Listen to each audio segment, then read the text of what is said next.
Welcome बच्चों, and we are back with the next lecture.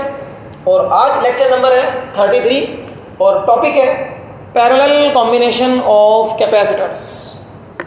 Parallel combination of capacitors के बारे में मैंने आपको थोड़ा सा लास्ट लेक्चर में भी बताया था कि किस तरीके से रिजल्ट्स कंपेयर होते हैं हमारे series and parallel combination resistors वाली जो 10th क्लास में थे उनसे।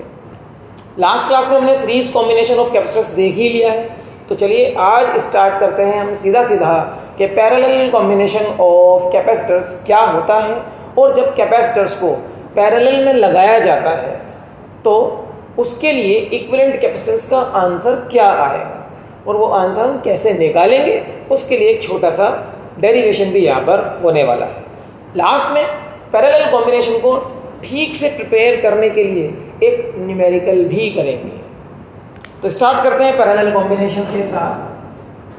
पैरेलल, जैसे कि इसका नाम पैरेलल है, तो पैरेलल कॉम्बिनेशन हमें ऐसा देखने में लगता है जैसे कैपेसिटर्स को पैरेलल लाइंस में लगा दिया गया, जैसे कि कैपेसिटर्स को पैरेलल लाइंस में लगा दिया गया। लेकिन कॉन्सेप्चुअली पैरेलल कॉम्बिनेशन क्या है उसको थोड़ा देखते हैं।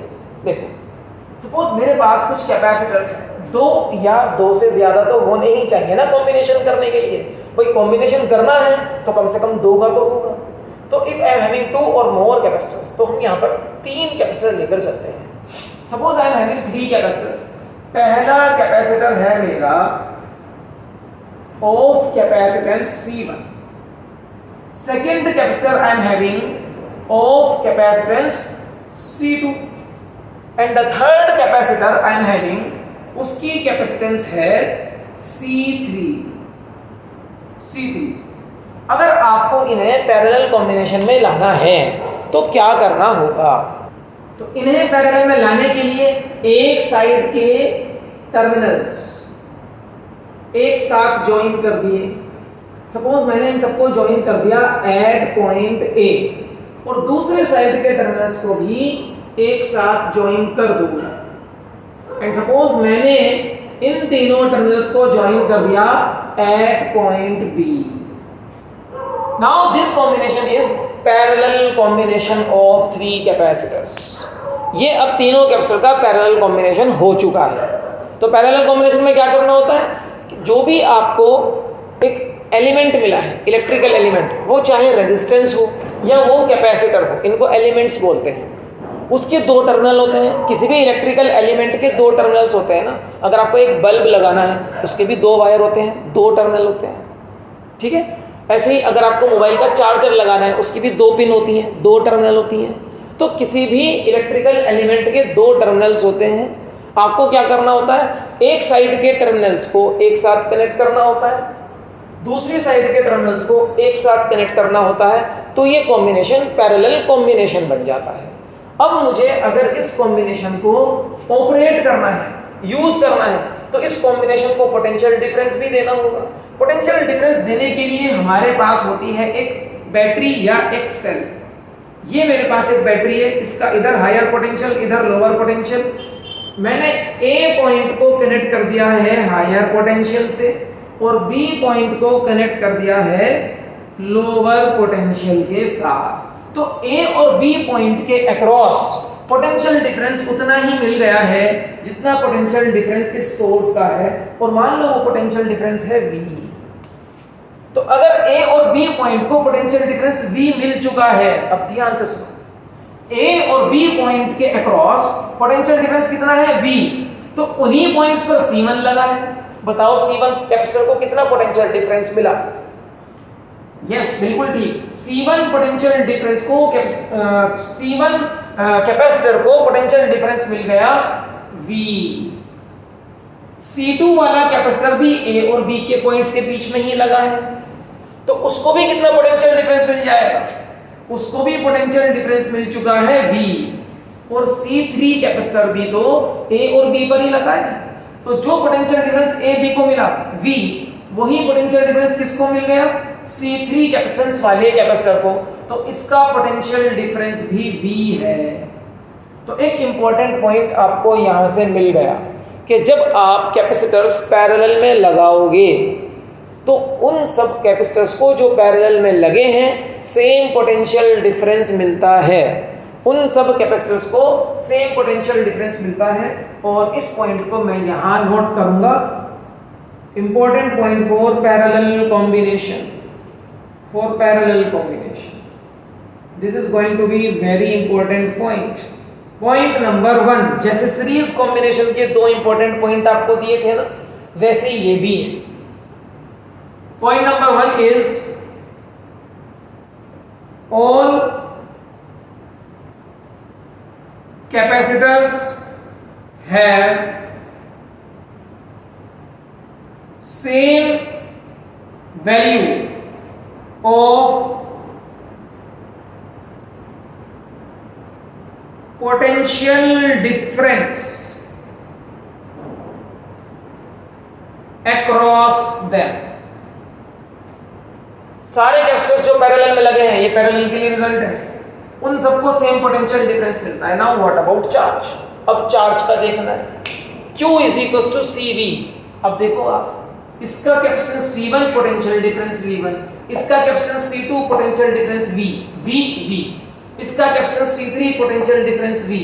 पोटेंशियल डिफरेंस तो तीनों पे बराबर है, लेकिन जब मैं ये फॉर्मूला यूज करूंगा Q is equal to CV, क्योंकि सबका कैपेसिटेंस अलग अलग है, C1 है, C2 है, C3 है, तो सबका चार्ज अलग अलग आएगा, Q1, Q2, Q3, सबका चार्ज अलग अलग आएगा।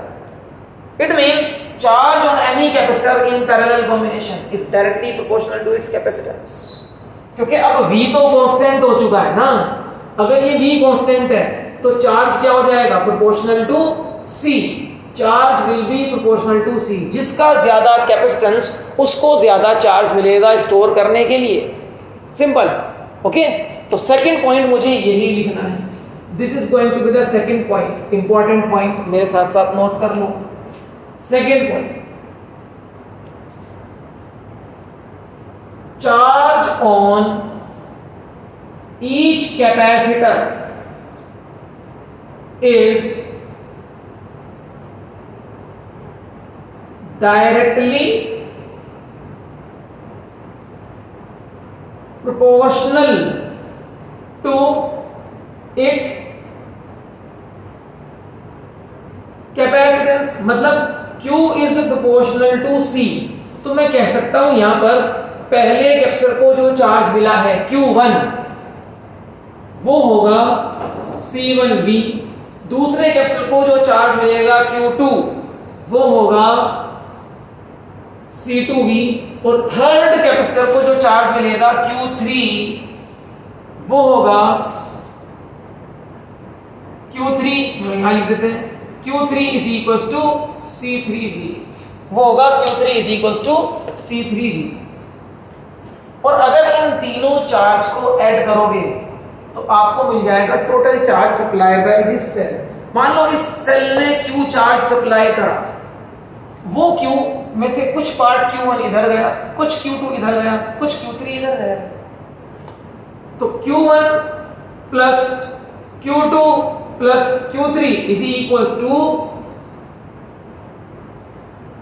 Total charge supplied to this combination. इस पैरेलल कॉम्बिनेशन को जो टोटल चार्ज सप्लाई हुआ है वो इन तीनों चार्ज के सम के इक्वल आएगा। मतलब जो अलग अलग चार्ज कैपेसिटर्स को मिला है उन सबको ऐड कर दो, उसके इक्वल आएगा। These are the 2 points, very important point, okay. अब आगे हमें चेक करना है कि पैरेलल कॉम्बिनेशन में कैपेसिटर्स को लगाने के बाद जो इनकी इक्विवेलेंट कैपेसिटेंस का फॉर्मूला आएगा वो किस तरीके से ड्राइव होना। तो इस डेरिवेशन को स्टार्ट करते हैं, चलिए देखिए। जिस तरीके से हमने सीरीज कॉम्बिनेशन के डेरिवेशन में Q is equals to CV, इस रिलेशन को यूज किया था V लिखने के लिए सभी कैपेसिटर्स के, वैसे ही आज हम इसी रिलेशन को यूज करेंगे तीनों कैपेसिटर्स के लिए, लेकिन आज हमें लिखना है चार्ज, तीनों कैपेसिटर्स का चार्ज। देखो इस बात को समझो थोड़ा कि सीरीज कॉम्बिनेशन में जब हम कैपेसिटर्स को लगाते हैं तो सभी कैपेसिटर्स का पोटेंशियल डिफरेंस अलग अलग होता है। तो आपने पोटेंशियल डिफरेंस के लिए इक्वेशन को लिखा था। और जब पैरेलल कॉम्बिनेशन में कैपेसिटर्स को लगाते हैं तो सभी कैपेसिटर्स का चार्ज अलग अलग होता है। इसलिए आज हम इस रिलेशन को चार्ज के लिए ही लिखेंगे। तो नाउ फॉर ईच कैपेसिटर, अच्छा यहां स्टार्ट करने से पहले थोड़ा आपको थ्योरी मेंशन करना ही होगा। और जैसे मैंने सीरीज कैपेसिटर्स के लिए, सीरीज में कैपेसिटर्स के लिए थ्योरी बताई थी आपको, वैसे ही आप यहां पर खुद थ्योरी लिखने की कोशिश करें। You will be able to write. मुझे पता है अब आप लिख सकते हैं, मैंने आपको काफी समझाया थ्योरी लिखने के लिए। तो now for each capacitor, for capacitor of capacitance C1, क्या मैं लिख सकता हूं Q1 is equal to C1V? Yes, I can write. Similarly, for capacitor C2, I can write Q2 is equals to C2V, and for capacitor C3, I can write Q3 is equals to C3V. ये equations हो गई मेरे पास, equation number 1A, 1B and 1C, and I will be adding these three equations. Adding the three equations,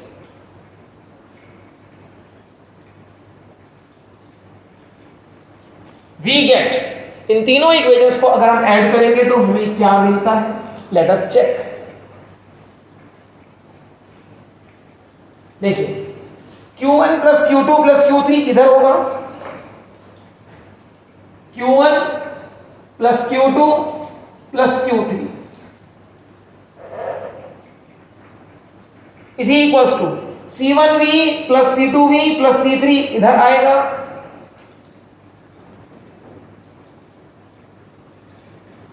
Q1 plus Q2 plus Q3, ये क्या है? देखो check करो, मैंने आपको बताया Q1 plus Q2 plus Q3, it is equals to the total charge supplied to this combination, and let the total charge supplied by this source to this combination is Q. मान लो total charge supplied है Q, तो मैं इसकी जगह लिख रहा हूं Q is equals to, यहां से V कॉमन आ जाएगा, C1 plus C2 plus C3V. What is Q over here? Q is total charge supplied to this combination.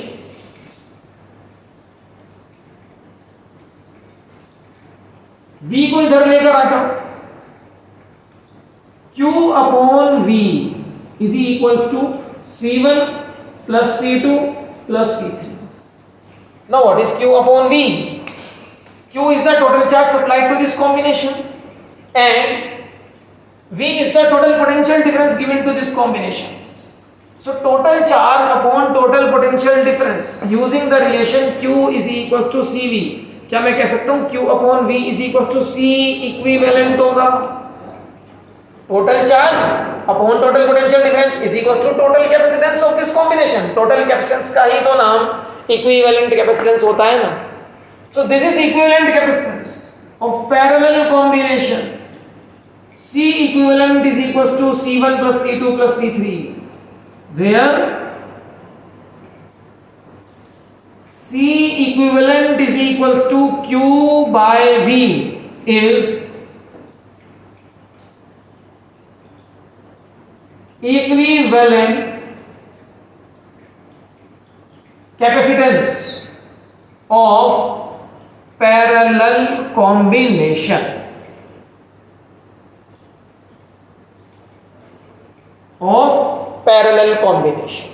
So this is the derivation and this is the final formula जो आपको याद रखना है। किसके लिए? कि अगर कैपेसिटर्स पैरेलल में लगाए जाएंगे तो उन सभी कैपेसिटर्स की जो आपने पैरेलल में लगाए हैं इक्विवेलेंट कैपेसिटेंस क्या आएगी। सिंपल है, सभी कैपेसिटर्स को ऐड करके आएगी। तो क्या हम यहाँ से कह सकते हैं कि जब आप पैरेलल में कैपेसिटर्स को कनेक्ट करते हो तो टोटल कैपेसिटेंस उस कैपेसिटर से भी ज्यादा आएगी जो कैपेसिटर इस कॉम्बिनेशन में सबसे बड़ी कैपेसिटेंस का है।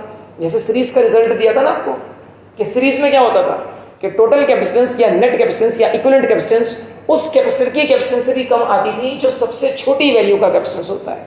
वैसे ही पैरेलल के लिए आप लिख पाएंगे। तो पैरेलल के लिए मैं लिख सकता हूं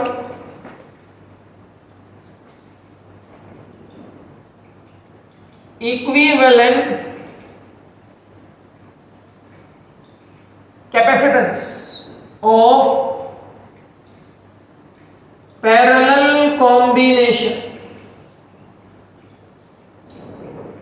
is greater than the capacitance या greater than the capacitor having the greatest capacitance.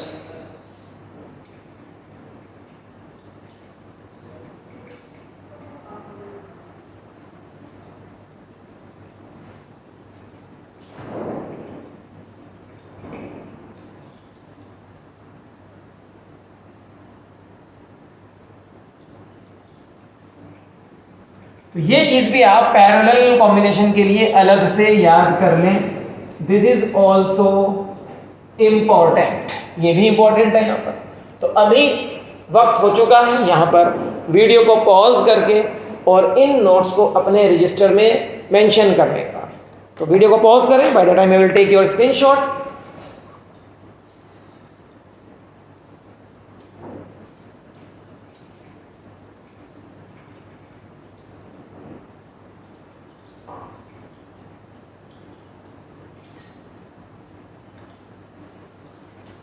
I hope आपने यहाँ तक नोट्स मेंटेन कर लिए.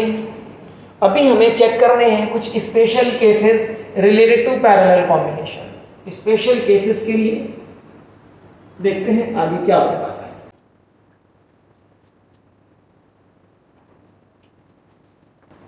Special cases.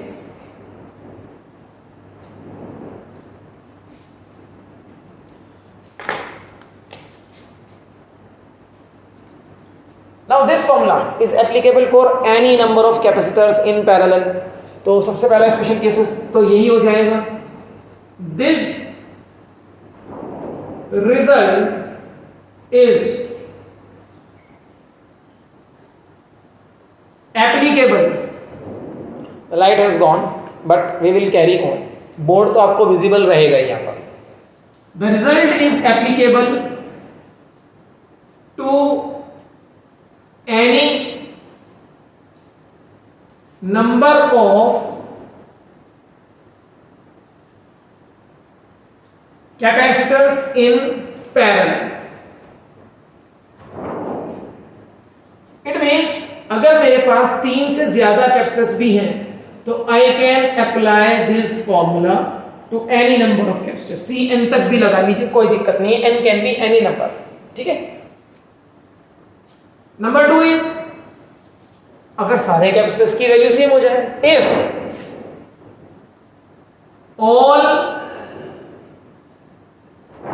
कैपेसिटर्स हैव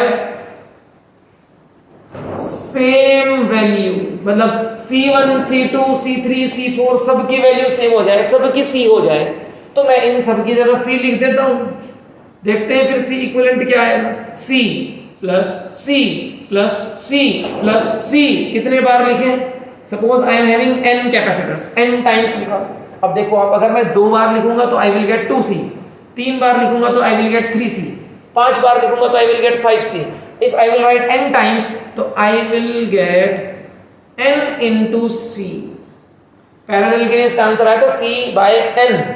और सॉरी सीरीज के लिए इसका आंसर आया था C by n. पैरेलल में आंसर आता है C into n. ठीक है. ये दोनों आपके पास आ गए स्पेशल केसेस. ये स्पेशल केसेस इंपॉर्टेंट रहता है, याद रखिएगा इसको. स्पेशल केसेस को भी अपने नोट्स में आप कॉपी कर लें.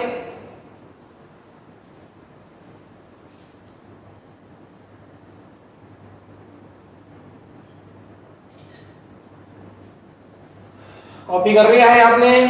I hope you have copied it down. चलिए आगे आज इस लेक्चर को अब हम करते हैं फिनिश, लेकिन एक न्यूमेरिकल के साथ. यहाँ पर एक न्यूमेरिकल करते हैं सो दैट आपको पैरेलल कॉम्बिनेशन के क्वेश्चंस कैसे सॉल्व करने हैं उसका आइडिया भी मिल जाए. ये जो कॉन्सेप्ट्स आपको बताए हैं, ये कॉन्सेप्ट्स किस तरह से यूज होते हैं हमारे, ये कॉन्सेप्ट जो मैंने आपको बताए थे नंबर 1 एंड नंबर 2 किस तरीके से यूज होते हैं हमारे न्यूमेरिकल्स में, उसको देखना होगा.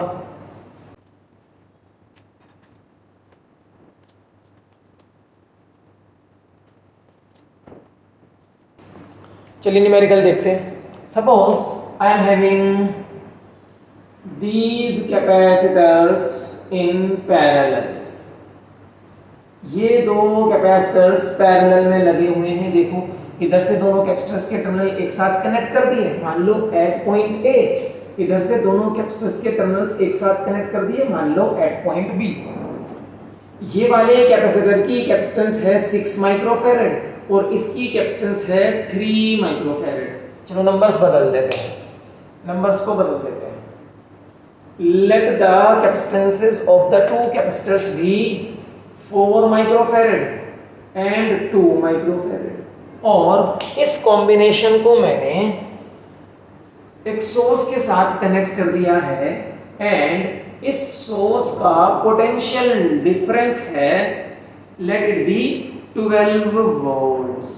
12 वोल्ट के सोर्स पे मैंने इस कॉम्बिनेशन को कनेक्ट करवा दिया। क्वेश्चन क्या पूछा जाएगा यहाँ पर देखते हैं। Find number 1 equivalent capacitance of this combination. पहले तो इक्विवेलेंट कैपेसिटेंस ही बता दो। दूसरा क्वेश्चन यहाँ पर सेकंड पार्ट यहाँ पर है आपके लिए, find charge on each capacitor. जितने भी कैपेसिटर्स यहाँ पर हैं उनके ऊपर कितना चार्ज आया आपको ये भी बताना है। And potential difference across each capacitor. ये हमारे पास न्यूमेरिकल है और ये तीन चीजें यहां पर पूछी गई हैं। तो सबसे पहले इक्विवेलेंट कैपेसिटेंस बताते हैं, बहुत आसान न्यूमेरिकल है बच्चों। देखिएगा पैरेलल में लगे हैं, मान लो ये वाला कैपेसिटर है C1, ये वाला कैपेसिटर है C2। अगर ये पैरेलल में लगे हैं तो 4 parallel combination, 4 parallel combination equivalent capacitance is the sum of all the capacitors in parallel. तो सिंपल हो गया ना, 4 माइक्रोफैरड प्लस 2 माइक्रोफैरड, क्योंकि आंसर उसी यूनिट में आएगा जिस यूनिट में आपको डाटा गिवन है। तो 6 microfarad is the equivalent capacitance of this combination. This is answer to the part 1। Highlight कर दें, बॉक्स में डाल दें, दिखाएं आप कि मेरा आंसर यहां पर है। एग्जामिनर को दिखाना है आपको। Number 2, charge on each capacitor. Her capacitor पे कितना चार्ज है, क्योंकि पैरेलल कॉम्बिनेशन है तो मैं यहां पर पहले करूंगा potential difference across each capacitor वाला पार्ट, और पैरेलल में पोटेंशियल डिफरेंस सेम होता है। अब आप ध्यान से देखोगे, अगर ये 12 volts potential difference across the point A और बी मिला, ए और बी पॉइंट के बीच में जो पोटेंशियल डिफरेंस है वो 12 वोल्ट्स है, 12 वोल्ट का पोटेंशियल डिफरेंस है।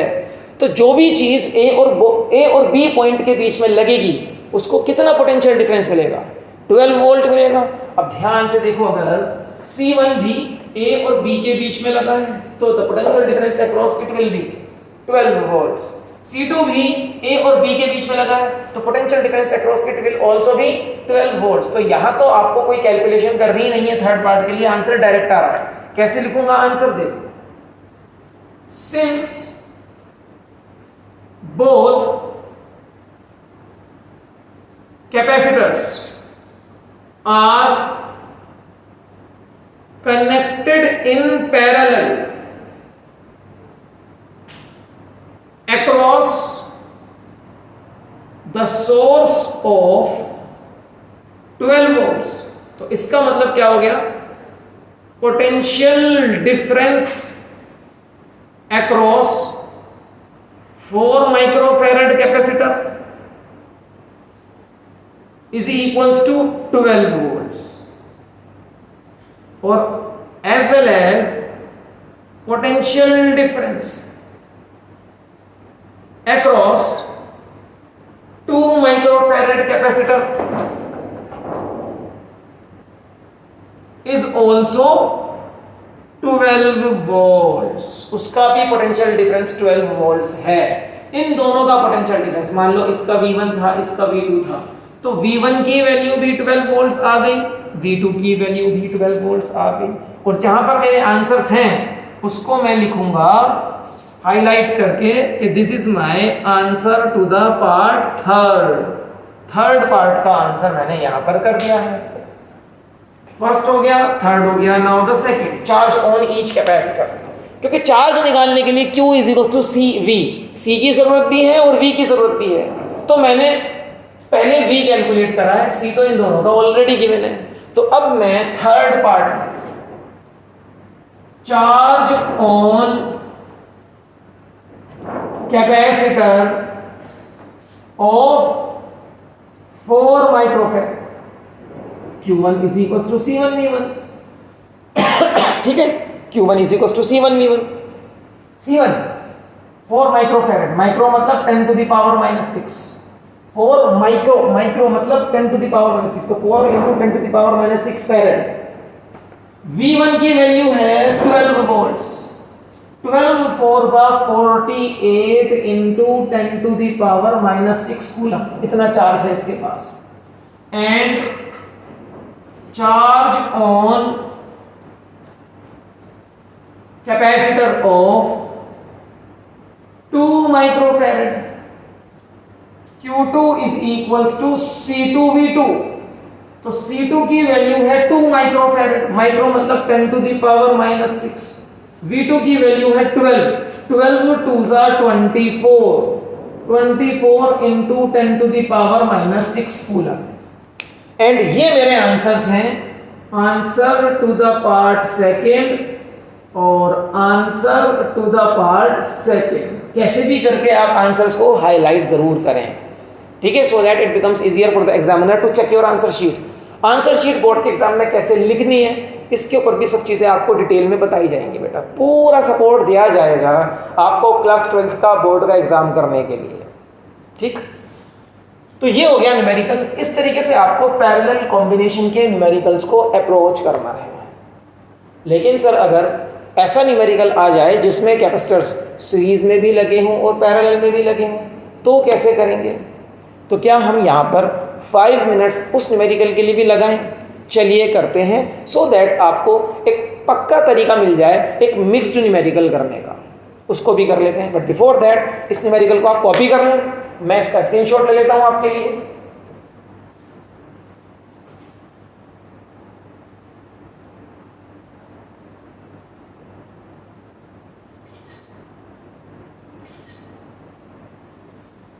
आई होप कि ये न्यूमेरिकल आपने कर लिया है।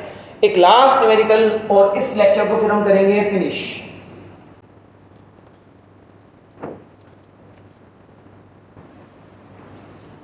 चलिए देखते हैं एक और न्यूमेरिकल जिसमें हम कुछ कैपेसिटर्स सीरीज में और कुछ कैपेसिटर्स पैरेलल में लगाएंगे। चलिए देखते हैं।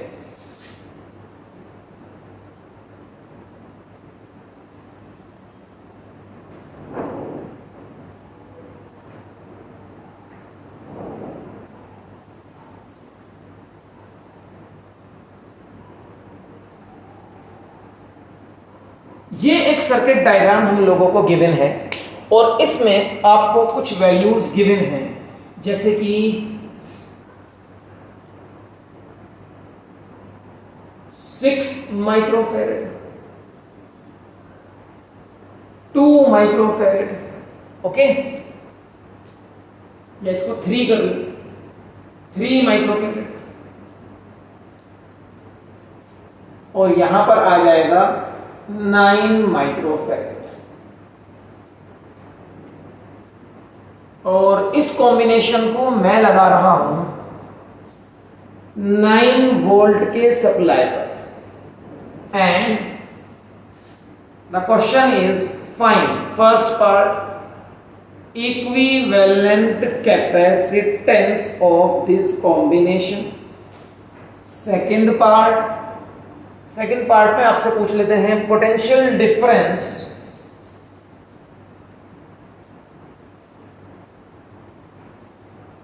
across each capacitor।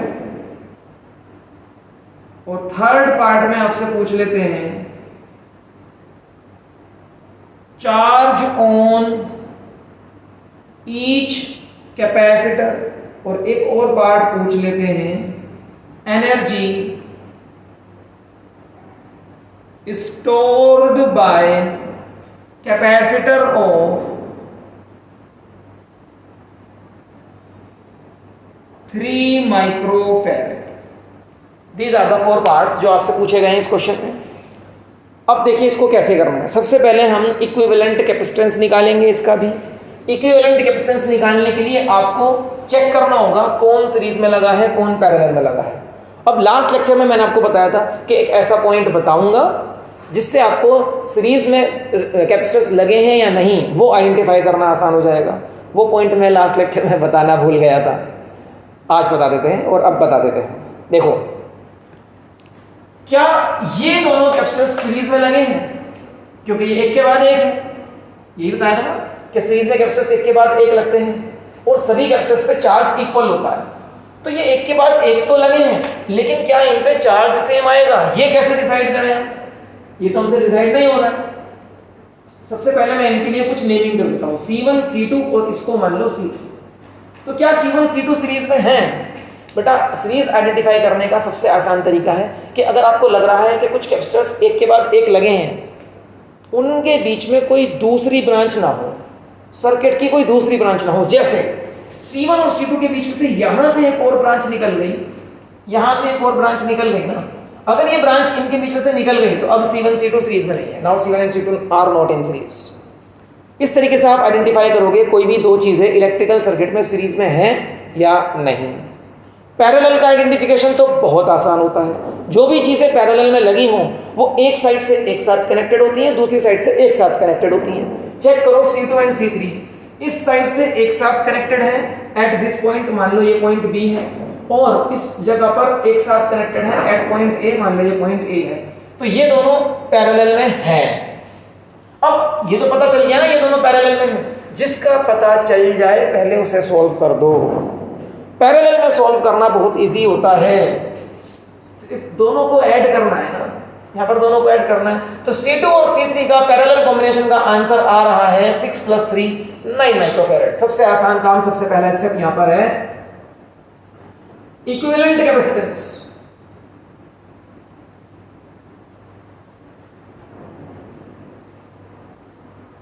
Of C2 and C3, क्योंकि ये पैरेलल में हैं।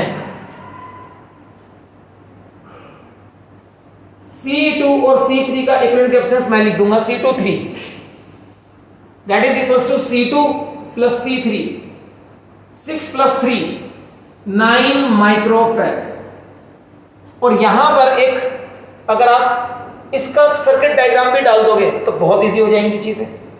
इसका सर्किट डायग्राम अब ऐसा होगा, ये C1 लगा है 9 माइक्रोफैरड वाला, और साथ में इन दोनों का आंसर आ चुका है C23 करके 9 microfarad.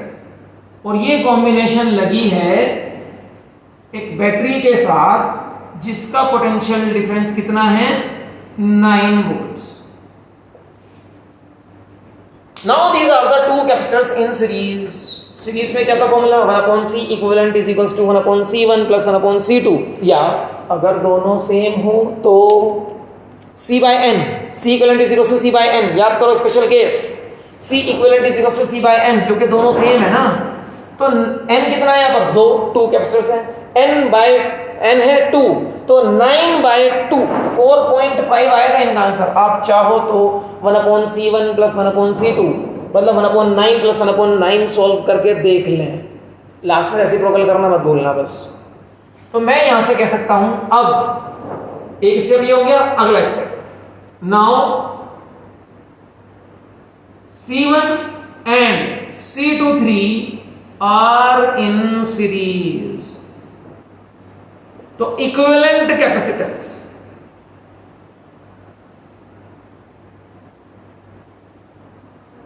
is C equivalent is equals to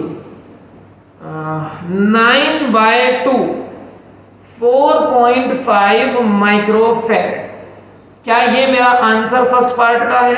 yes, इसको आप हाईलाइट कर दें, ये मेरा आंसर फर्स्ट पार्ट का है। ठीक है, इक्विवेलेंट कैपेसिटेंस आ गया, part number 1 complete. Potential difference across each capacitor बताना है, चार्ज ऑन ईच कैपेसिटर बताना है। चलो अब जो आपके पास फाइनल आया उसका भी एक डायग्राम बना के छोड़ दो।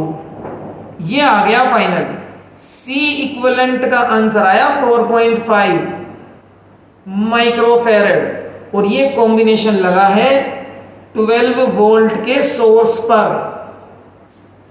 अब यहां से क्या बता सकते हो, जो चीज यहां से माइंड में आ रही है वो निकालो, पहले वो निकालना पड़ेगा। पहले रिजल्टेंट सी पता है और टोटल वी पता है, तो क्या मैं टोटल चार्ज जो इस कॉम्बिनेशन को इस सोर्स ने दिया है वो कैलकुलेट कर सकता हूं? Yes, I can calculate.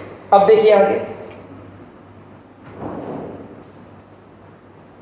Total charge supplied to this combination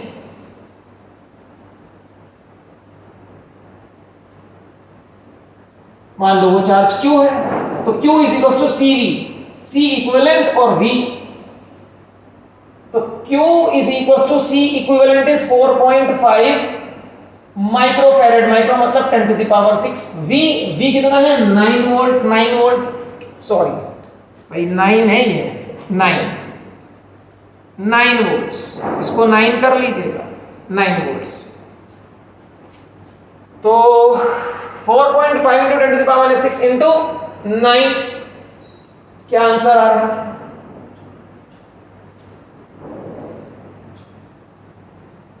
(40.5 into 10 to the power -6 coulomb. इतना टोटल चार्ज सप्लाई हुआ है। ये चार्ज इस कैपेसिटर को मिला। अब इससे एक स्टेप ऊपर आओ, ये दोनों सीरीज में है, तो इट मींस ये चार्ज इन दोनों को इक्वल मिला होगा। सीरीज में चार्ज सेम मिलता है, याद रखो। सीरीज कॉम्बिनेशन वाले लेक्चर में मैंने आपको ये अच्छी तरह से समझाया है। अगर आप भूल गए हो तो एक बार फिर जाकर चेक कर सकते हो, लेक्चर नंबर 32 आप लिख लें, series combination of capacitors, electrostatics, physics सीखो, सर्च करें यूट्यूब में जाकर, लेक्चर मिल जाएगा। वहां पर अच्छी तरह समझाया गया है कि जब चार्जेस सीरीज में होते हैं तो उन पर जब कैपेसिटर्स सीरीज में होते हैं तो उन पर चार्ज सेम आता है। तो इट मींस जो ये चार्ज है 40.5 10 टू द पावर -6 कूलम, जिसको आप माइक्रो कूलम कह सकते हो, ये चार्ज जो इसे मिला है, ये चार्ज इन दोनों को इक्वल मिला है। ठीक है, ये चार्ज इस पर भी इतना ही है और इस पर भी इतना ही है। तो आगे मुझे बस यही लिखना है, सिंस C1 एंड C23, ये 2 और 3 का कॉम्बिनेशन है, आर इन सीरीज। अब देखो हम ये इतना अच्छे तरीके से क्यों सोच पा रहे हैं? क्यों? क्योंकि हमने हर स्टेप पर डायग्राम भी बनाया है। जो डायग्राम सोल्व होकर आ रहा है हमने वो भी बनाया है। आप चाहो तो इस तरह से भी लिख सकते हो कि ये मेरा पहला स्टेप था, ये मेरा दूसरा स्टेप था। तो आपको जब आप वापस जाओगे इसमें आपको याद रहेगा कि मैंने कैसे कैसे करा है। स्टेप नंबर भी मेंशन कर सकते हैं। तो C1 and C23 are in series, so they have same charge.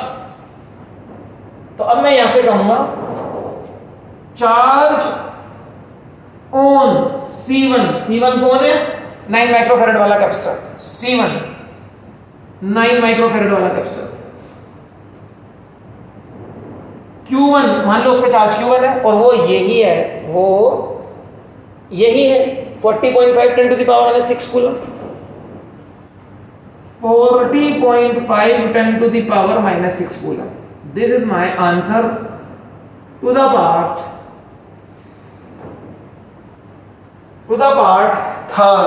Third part का आंसर आ गया। ठीक है, this is my answer to the part third. लेकिन थर्ड पार्ट में हमसे सारे कैपेसिटर्स पे पूछा गया है चार्ज, तो मैं सारे कैपेसिटर्स पे चार्ज बताऊंगा। वापस चलो इस पे आ जाओ। C23 इन दोनों का पैरेलल वाला कॉम्बिनेशन है ना। अब यहां पर आने के लिए अगर आपको यहां पर चार्ज बताना है तो इन दोनों का पोटेंशियल डिफरेंस भी पता होना चाहिए। इन दोनों का पोटेंशियल डिफरेंस कब पता चलेगा? जब मुझे इस पे पोटेंशियल डिफरेंस मिल जाए।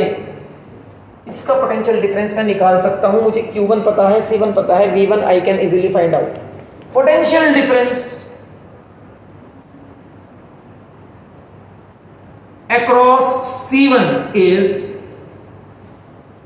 V1 is equals to Q1 upon C1. Q1 कितना 40.5 into 10 to the power minus 6. C1 कितना 9 माइक्रोफेरेड, मतलब 10 to the power minus 6 से 10 to the power minus 6 cancel हो जाएगा. 40.5 upon 9 it will be 4.5. कहाँ से देखा मैंने यहाँ से देख लिया. 4.5 को 9 से मल्टीप्लाई करके ये आता है, तो 40.5 को 9 से डिवाइड करके भी तो यही आएगा 4.5. तो V1 is 4.5 वोल्ट्स. क्या ये मेरा आंसर सेकंड पार्ट का भी है? क्योंकि सेकंड पार्ट ने सारे कैपेसिटर्स पर पोटेंशियल डिफरेंस पूछा है. यस, ये मेरा आंसर सेकंड पार्ट का भी है. इसके आगे आंसर टू द पार्ट 2 लिख दो. मैंने C1 के लिए चार्ज और C1 के लिए पोटेंशियल डिफरेंस का आंसर कर दिया है, और जो आता जाए लिखते जाओ. V1 आ गया मेरा 4.5 वोल्ट्स, चार्ज भी आ गया इसका. अगर 4.5 वोल्ट्स इसे मिले, मतलब यहां से यहां तक, तो यहां से यहां तक भी तो 4.5 वोल्ट मिला होगा, क्योंकि ये 9 वोल्ट का सोर्स है. 9 वोल्ट के सोर्स में से 4.5 इसको चलेगा, तो 4.5 इस कॉम्बिनेशन को गए होंगे, जिस कॉम्बिनेशन में 6 माइक्रोफैरेड और 3 माइक्रोफैरेड के कैपेसिटर्स पैरेलल में लगे हैं. और क्योंकि ये पैरेलल में लगे हैं, तो पैरेलल में पोटेंशियल डिफरेंस सेम होता है, तो दोनों का पोटेंशियल डिफरेंस आ गया 4.5 वोल्ट 4.5 वोल्ट. इजी हो गया, बहुत ज्यादा न्यूमेरिकल. देखो आगे. Now I can answer potential differences of the remaining capacitors. Potential difference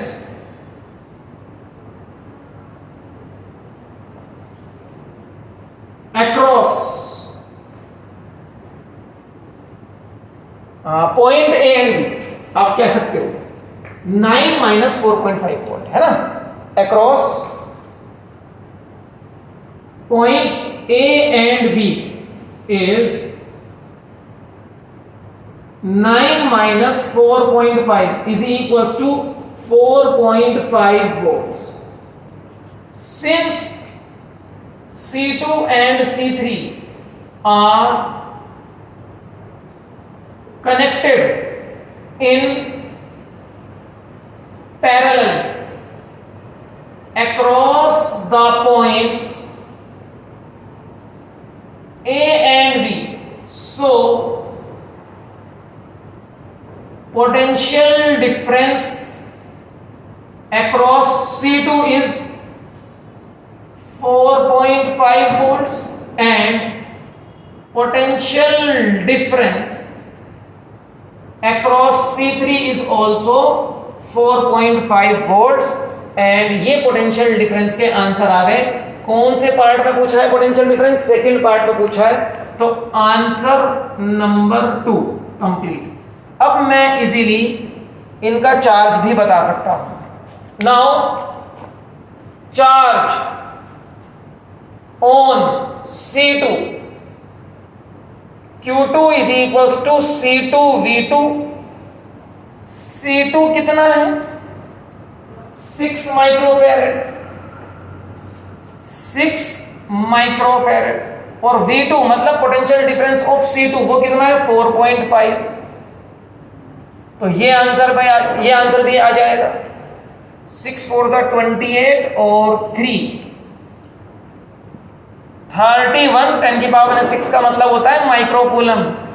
तो माइक्रोकूलम भी लिख सकते हो. इसको मिला 31 into 10 to the power minus 6 coulomb. और चार्ज ऑन C3 का मतलब कौन सा कैपेसिटर? 3 माइक्रोफैरेड वाला capacitor is Q3 is equals to C3V3.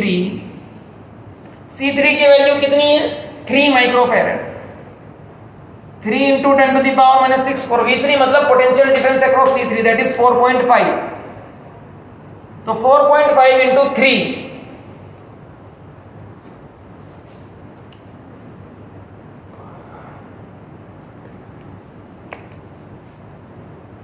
तो Q3 आ जाएगा यहां पर 13.5 into 10 to the power minus 6 coulomb.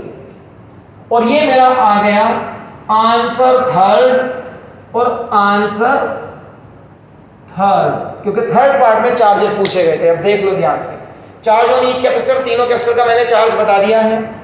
Charge on C1, charge on C2, charge on C3। Potential difference across each capacitor, सबका पोटेंशियल डिफरेंस भी बता दिया गया है। पोटेंशियल डिफरेंस C2 और C3 का यहाँ पर है और पोटेंशियल डिफरेंस C1 का यहाँ पर है। ठीक है, ये सब हो चुका।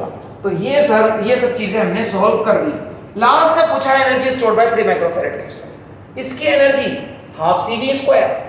The formula for energy is very simple, half CV square लगाओ या half Q square by C लगाओ या हाफ QV लगाओ, किसी भी फॉर्मूले से कर सकते हो, क्योंकि आपको इस कैपेसिटर के बारे में अब सब कुछ पता है। इसका चार्ज आपको पता है, इसका पोटेंशियल डिफरेंस आपको पता है, इसका कैपेसिटेंस आपको पता है। तो I can solve it using half CV square, half into C 3 microfarad, 3 into 10 to the power -6। V कितना था इसका 4.5 का स्क्वायर, 4.5 का स्क्वायर करेंगे और ये आंसर आप बता देंगे जूल्स में। ठीक है, यहां सिर्फ कैलकुलेशन पार्ट रह गया है and this is going to be the answer to the part 4। इस तरीके से आपको न्यूमेरिकल कंप्लीट करने होंगे। कुछ इस तरह के न्यूमेरिकल आते हैं कैपेसिटर्स के सीरीज और पैरेलल कॉम्बिनेशन को लेकर। तो बेटा न्यूमेरिकल में एक थीम है, वो थीम आप पकड़ लो बस, कि न्यूमेरिकल में कुछ भी पूछा जाए, सबसे पहली चीज़ आपको इक्विवेलेंट कैपेसिटेंस निकालना ही पड़ेगा। उन स्टेप्स को फॉलो करके लास्ट तक जाना होगा। फिर वापस चलेंगे तो आप हर कैपेसिटर के बारे में उसका चार्ज और उसका पोटेंशियल डिफरेंस बता पाओगे, और चार्ज और पोटेंशियल डिफरेंस जिसका पूछा है वो आप आंसर मार्क करते जाओ। अगर एनर्जी भी पूछिए तो एनर्जी, जब आपने हर कैपेसिटर का चार्ज और पोटेंशियल डिफरेंस बता ही दिया है तो आप किसी भी कैपेसिटर की एनर्जी भी बता सकते हैं फिर। ठीक है, तो इस तरीके के न्यूमेरिकल के लिए आप रेडी रहें। और यहाँ पर हमने अपना पैरेलल कॉम्बिनेशन का आज का लेक्चर कंप्लीट कर लिया है। और जाते जाते मेरी वही आपसे रिक्वेस्ट रहेगी कि बच्चों, अगर आपको इन वीडियो से अपने क्लास 12th की फिज़िक्स के बोर्ड के एग्ज़ाम्स की प्रिपरेशन में थोड़ा भी बेनिफिट हो रहा है, देन आई रिक्वेस्ट यू कि आप इन वीडियोस को लाइक भी करें और इस चैनल फिज़िक्स सीखो को सब्सक्राइब भी कर लें, सो दैट आगे जो भी वीडियो किसी भी टॉपिक पे मैं डाल रहा हूँ और वो वीडियोस सीक्वेंस में ही आ रही है, तो उसका नोटिफिकेशन आपको फ़ौरन मिले और आपसे कोई भी वीडियो मिस ना हो जाए। ये वीडियोस आपके क्लास 12th के बोर्ड के एग्ज़ाम्स की प्रिपरेशन के लिए ही अपलोड की जा रही हैं। और यहाँ पर मैंने पूरी प्लानिंग की है और प्लेज ली है कि 31 दिसंबर तक मुझे ये पूरा क्लास 12th का सिलेबस आप लोगों के साथ कंप्लीट करना है और उसके बाद हमें अच्छा सा रिवीजन भी कर लेना है। तो फिर बने रहिए मेरे साथ और चैनल को सब्सक्राइब और वीडियोस को लाइक करके मुझे भी सपोर्ट कीजिए। और अगर कोई चीज़ आपको मेंशन करनी है, शेयर करनी है, तो कमेंट बॉक्स में शेयर करें, उन चीज़ों को भी आगे की वीडियोस में ध्यान में रखा जाएगा। देन मिलते हैं नेक्स्ट वीडियो में नेक्स्ट टॉपिक के साथ। Till then bye bye.